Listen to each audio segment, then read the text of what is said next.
The next school we're planning to build is Ayila Primary School.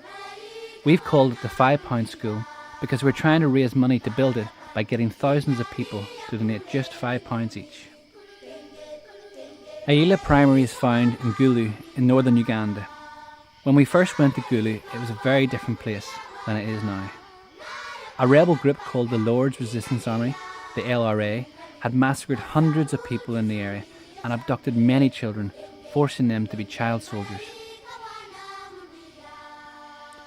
Fearing for their lives, an estimated 1 million people fled from their homes and set up displacement camps, where many of them actually lived for over 20 years.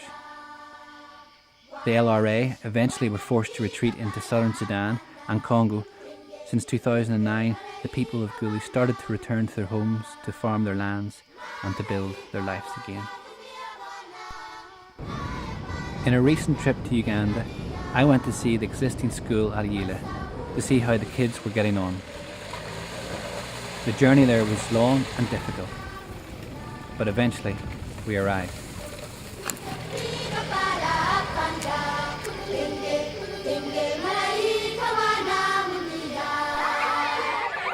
When the children heard that Abaana were here, they were excited to see us. Okay, we're at Ayila Primary. It's taking a bit of a while to get here. It's a bit of a drive from Gulu, but this is the second school we want to do in the Gulu area. You can see it's pretty poor quality. The existing school is very basic. Just a couple of wooden shacks which provide barely enough protection from the weather. The classrooms are small and basic, and the kids are crammed in. The contrast between these classrooms and ours back home is unbelievable. We are drawing the type of pest and then let us name one.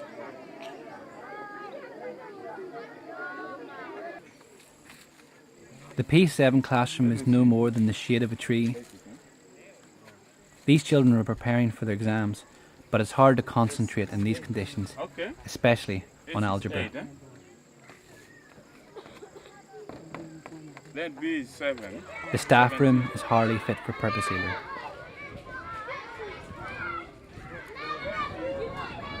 We spoke to the headmaster of the school to find a bit more about the history of Ayila Primary.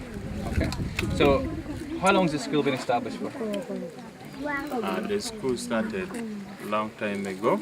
Due to the insurgency, it collapsed. It started at around 1980 and it collapsed because there was no access here because of the rebel. Then we took it to the camp and then we reopened it again in 2006 when there was peace. And was this an area that was really in fear of the LRA and the war? Was there a lot of LRA? Yes. So many pupils even were abducted from these areas and they are still not there. And we lost even so many parents of the people because all this area was the field for was a battlefield. So basically this whole area, the LRA would have came through and abducted people and taken people, so people just didn't live here. They would have lived in fear that they would have been farming their gardens and then literally soldiers could have came through and taken them. And now they're starting to come back to their own areas, farm their own land and trying to build a future for themselves and their children. And education is one of the big keys to that. And so it's really exciting to see the school kind of developing. How many kids do you have roughly? We have 562. So even in a small building like this here, and you see some of them studying over by the trees over there, you're 500 kids here, so you can see that there's a massive need, even though we're so rural and it took us so long to get out here. When it comes to playing, these kids make the best of what they have. The guys just have a couple of these balls here. We take so much for granted what our schools have in terms of resources, and this is basically just plastic bags tied together with strips of cloth. So this is what all the kids will play with, the boys, the girls. They just make their own. Sometimes they'll make them from grass.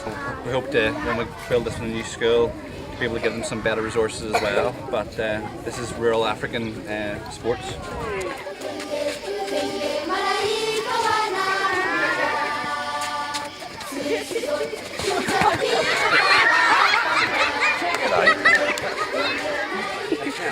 It's amazing how content these children have learned to be with what little they do have. But the sad truth of it is that without better education and resources, these children will find it very difficult to find employment and to get themselves and their families out of the grip of poverty.